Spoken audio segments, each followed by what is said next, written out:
Hello dear guys, আসসালামু আলাইকুম। This is Tariquzzaman কল্প। Welcome to my YouTube channel. আজ নতুন আরেকটি ব্লগ ভিডিও নিয়ে আপনাদের সামনে হাজির হলাম।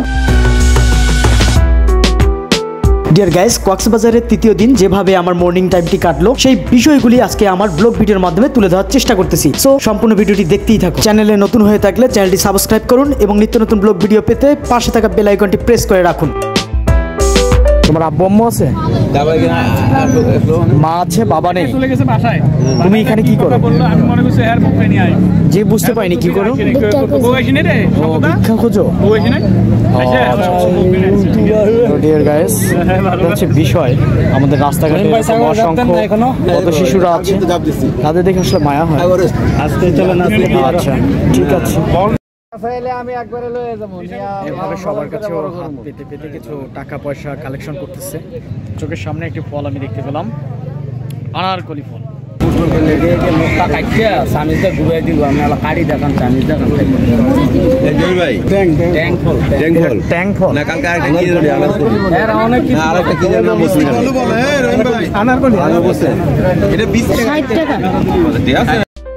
ডিয়ার গাইস, অনেকে বলতেছে ট্যাং ফল, আবার অনেকে বলতেছে আনারকলি ফল। আসলে আমরা কথা বলতেছিলাম কেজি কত করে, রেট কত করে, এই সমস্ত বিষয়গুলো জানার চেষ্টা করতেছি। এখানকার ঘোড়াগুলোকে রাজকীয়ভাবে সাজিয়ে তুলেছে, দৃশ্য আমি তুলে ধরার চেষ্টা করলাম। ঘোড়াগুলো অনেক সুন্দর দেখতে, তাই ভালো লাগতেছিল। সমুদ্র সৈকতের সৌন্দর্য এভাবেই বেড়ে গিয়েছে। এটা হচ্ছে একদম সকাল টাইম। আমি সকালবেলা ফটো সেশনের জন্য সুগন্ধা সি বিচে এসেছিলাম। আমরা যারা একত্রে সবাই এসেছি কক্সবাজারে, সকলে মিলে কিছু গ্রুপ ছবি আমরা উঠালাম। এখন আমি ব্রেকফাস্ট করার জন্য আমার হোটেলের দিকে আমি যাচ্ছি। আকাশের রংটা দারুণ, বেশ ভালো লাগতেছিল।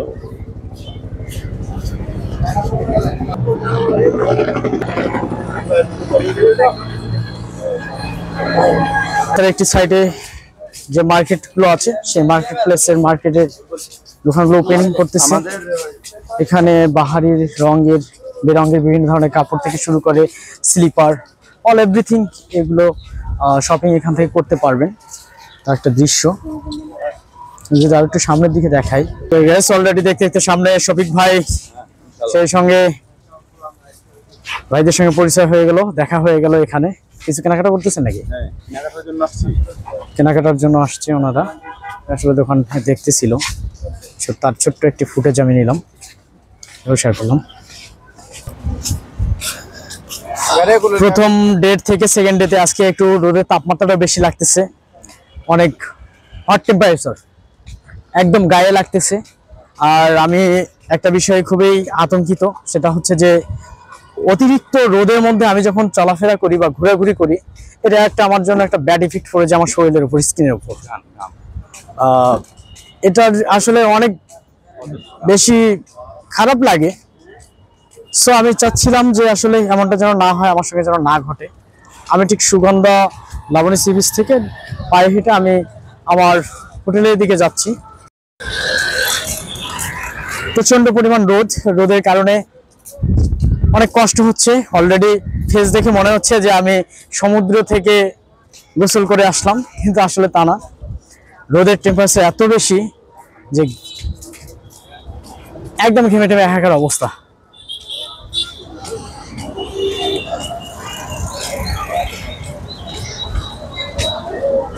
যারা হোটেল থেকে বের হলো তারা এখন সি বিচের দিকে যাচ্ছে। তার এক অংশ যখন ট্রাই করতেছিলাম, ঠিক এই যেদিকে আমি ক্যামেরা ধরে রেখেছি, এদিক দিয়ে গেলে আসলে লাবণী সি বিচ, বেশি একটা দূর না। এছাড়াও যারা সি বিচে যাচ্ছেন তাদের কেনাকাটার জন্য এরকম সারি সারি কিছু ভ্যানের মধ্যে কাপড়ের দোকান আছে, যেগুলো আপনাদেরকে সহযোগিতা করবে আপনাদের বাসায় বা রুমে ছেড়ে আসলে। আমি খুব সুলভ মূল্যে এখানে কেনাকাটা করতে পারেন। আমি এখন মেন রোডটি পার হচ্ছিলাম, তারা এখন সব দেখানোর ট্রাই করতেছিলাম। তো কক্সবাজার একটা আনন্দঘন পরিবেশ থাকে অলওয়েজ। আর মজার বিষয় হচ্ছে গিয়ে যে কক্সবাজারে আমি যতবারই আসি আমার কাছে ভালো লাগে। আমি ঠিক একদম হোটেলের দিকে যাচ্ছি,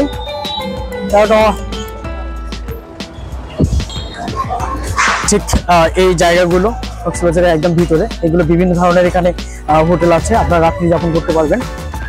সেই সঙ্গে এখানে বেশ কিছু গলি আছে। তো যারা ডলফিন মোড়ে আসেন ঠিক একদম সুগন্ধা সিরিজের সামনেই, আমি হাইওয়ে রোডের পাশেই আমার হোটেলটি পড়েছে।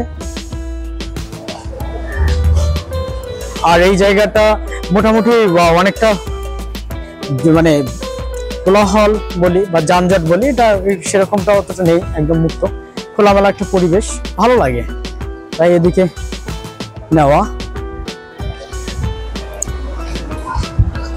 ঠিক আমি আমার হোটেলের দিকে মুভ করতেছি এই মুহূর্তে। সো যাচ্ছি, কারণ মর্নিং এ এমন একটা সময় টাইম ফিক্স করা হয়েছিল যে সময়টিতে দেখা গেছে যে ব্রেকফাস্ট না করে ফটো সেশনের জন্য সমুদ্র সৈকতে পাড়ে গিয়েছিলাম, কারণ যেতেই হবে, কারণ এখানে সবকিছু একটা টাইম আছে, যেহেতু সবাই একত্রিত হবে সেই জায়গা থেকে। আমি পায়ে হেঁটে যাচ্ছি হোটেলের দিকে।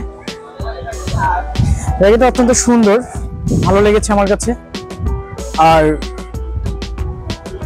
আসলে আমি বরাবরই এখানেই আসি, কারণ আমার একটা আলাদা একটা আমি মায়ায় পড়ে গেছি বলতে পারেন। কক্সবাজার আসলে অবশ্যই কক্সবাজারে এই হোটেলটাতেই আমার আসা হয় সব থেকে বেশি। আশপাশে আরো হোটেল আছে, আমি সেগুলো দেখানোর ট্রাই করতেছি ভিডিওর উপরগুলো।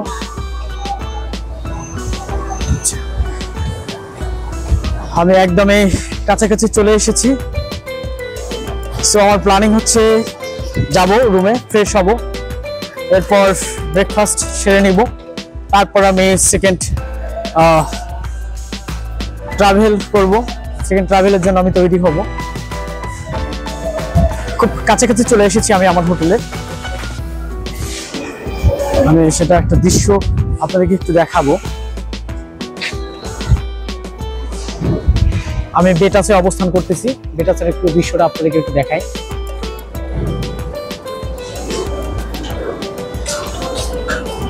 ভিতরে প্রবেশ করতেছি। অলরেডি সবাই বাইরে গিয়েছে, আমি ঢুকলাম প্রথম মেবি ওখানে, এখন রুমে যাব। সো বাকি আপডেট দিব, সঙ্গেই থাকুন।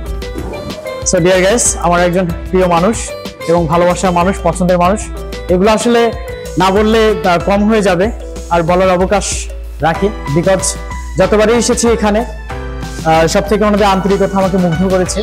আসা হয়েছে সবসময় ট্যুরে অনেক গ্রুপ নিয়ে, সো সেখান থেকে যদি পার্সোনালি আবারও আসা হয়, ওনাদের আন্তরিকতা কমতি হবে না, তার বহিঃপ্রকাশ ঘটেছে।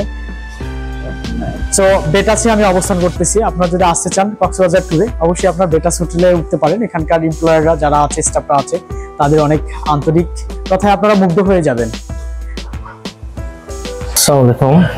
ধন্যবাদ সোনারগাঁও জাদুঘরকে প্রতি বছরের ন্যায় এবছরও আমাদের আতিথেয়তা গ্রহণ করার জন্য, একটা সুন্দর মনোরম পরিবেশে আমাদের আতিথেয়তা গ্রহণ করার জন্য ওনাদেরকে অসংখ্য ধন্যবাদ।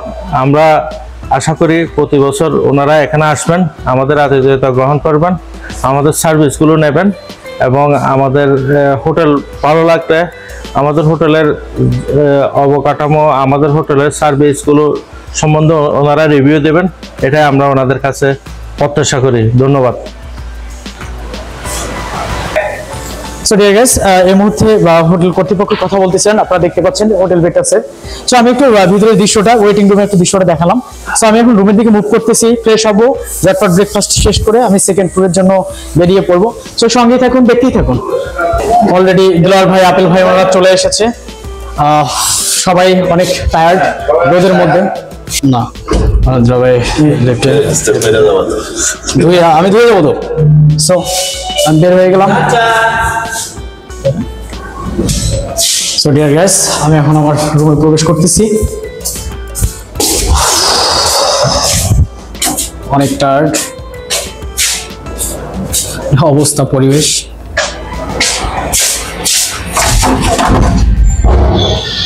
সকালবেলা উঠে পড়েছি, ওই অবস্থায় আছে, কোনো কিছু ঠিকঠাক করা হয়নি। আর পাশের রুমে আব্বু আছে। ডিয়ার গাইস, আমি এখন বের হব ব্রেকফাস্টের জন্য। সো অলরেডি আব্বু চলে গিয়েছে, এখন আমার পালা, বের হব।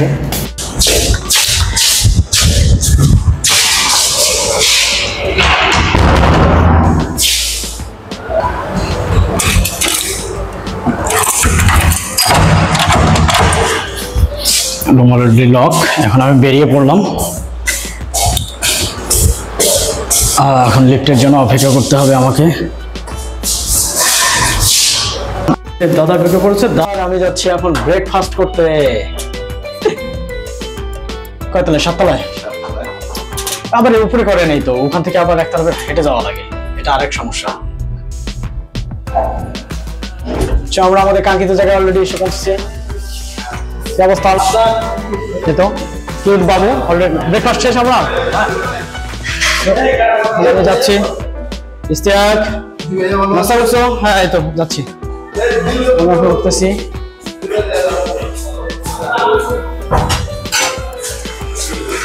খিচুড়ি তো আজকে সকালে নাস্তা খিচুড়ি, তাই না? বেশি না, সামান্য হবে। ওকে, খিচুড়ি নিলাম, সঙ্গে আমাদের একটা করে ডিম থাকতেছে আর শসা। শসা হবে। ওকে, আমি বাকি দুটো আর এসে নিয়ে যাচ্ছি। সো আব্বু আম্মুকে আগে দিয়ে আসি, ওনারা এখানে বসে পড়ছে অলরেডি। হ্যাঁ সব দিয়ে দেবে। আমি এবং আপেল ভাই আমরা সবার লাস্টে, অলরেডি সব কমপ্লিট। সো ভাবছি হ্যাঁ এই তো রান ভাই আপনার হয়ে গেছে, ব্রেকফাস্ট হয়ে গেছে? আরে আসসালামু আলাইকুম। খাওয়া দাওয়া করলেন? আমি লেট হয়ে গেছে, একা মানুষ তো ফ্যামিলি নিয়ে আছে, আব্বু মুখ নিয়ে আসছে, বুঝতে পেরেছেন? ওকে, বসে পড়লাম।